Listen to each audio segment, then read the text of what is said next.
Et salut, bienvenue à toi, et surtout bienvenue dans cette nouvelle rubrique Culture. Je l'avais déjà annoncé lors du lancement de ma chaîne, enfin plutôt de la première vidéo de la chaîne, qu'au bout d'un moment, j'allais également parler de l'Asie en général, que ce soit en termes de culture, de légende, d'histoire, faire même des portraits de personnalités, de célébrités, au travers du temps, de l'histoire ou même d'aujourd'hui. Eh bien, nous y sommes, c'est la première vidéo de cette rubrique, alors j'espère que ça vous plaira.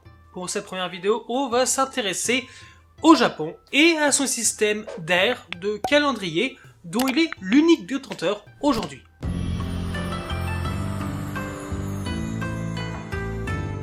Le saviez-vous? Selon de nombreux documents officiels japonais, nous ne sommes pas en 2021, mais dans la troisième année de l'ère Reiwa, qui signifie ère de la belle harmonie, et du règne de l'empereur Naruhito.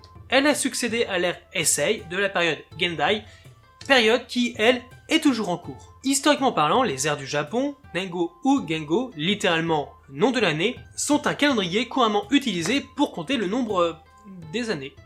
Sans blague, merci Captain Obvious. Comme beaucoup de systèmes similaires en Asie, celui-ci provient de la pratique impériale chinoise vers approximativement 140 avant Jésus-Christ, mais se démarque de ceux de la Chine et de la Corée car comme je le disais, il est le seul encore de rigueur aujourd'hui. Le système fut adopté au Japon en 645 pendant le règne de l'empereur Kotoku. La première ère sera nommée Taika. Elle célèbre les changements politiques révolutionnaires qui suivirent la réforme de Taika. Bien que l'utilisation du Nengo fut interrompue à la fin du 7e siècle, elle fut réadoptée en 701 et ce, jusqu'à nos jours.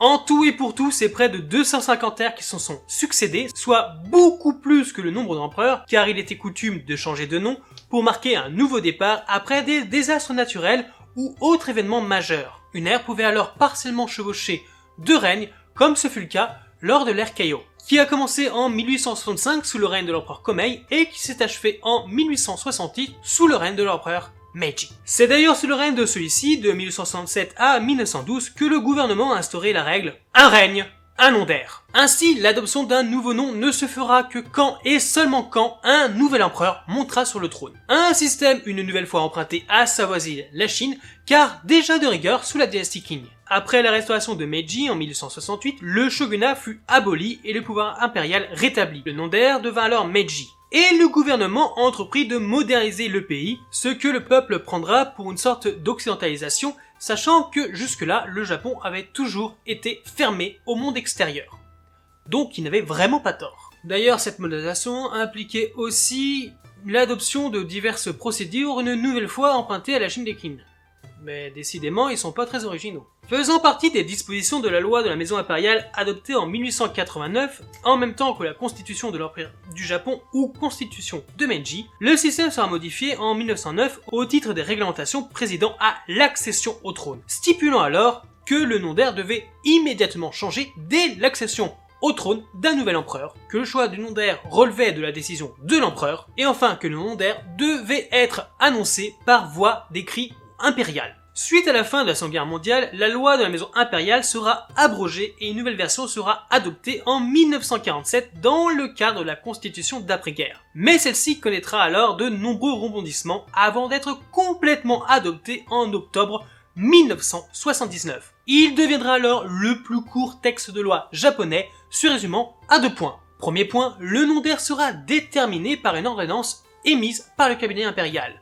Deuxième point, le nom d'ère ne sera changé qu'en cas de succession au trône impérial. Ceci dit, avec l'abdication de l'empereur Akito en faveur de son fils pour raison de santé, ce système connut pour la première fois une dispense de cette loi. Comme vous pouvez le voir, l'histoire du système des ères japonaises est assez dense et peut complètement nous échapper à nous petits occidentaux. Surtout que le choix de l'appellation ne se fait absolument pas n'importe comment. C'est un processus rigoureux qui aujourd'hui ne dépend pas de la maison impériale, mais bien du gouvernement, donc du Premier ministre. Le terme sélectionné doit être inédit, refléter les idéaux de la nation. Par exemple, Heisei signifiait accomplissement de la paix, puisque cette ère fit suite à la Seconde Guerre mondiale. Il doit être également aussi composé de 2 idéogrammes, être facile à écrire et à lire, ainsi qu'éviter les noms courants de personnes, d'entreprises ou de lieux. Et enfin, il ne peut pas commencer par la première lettre des 4 ères précédentes, c'est-à-dire, et ce en nous projetant dans le futur, Taisho,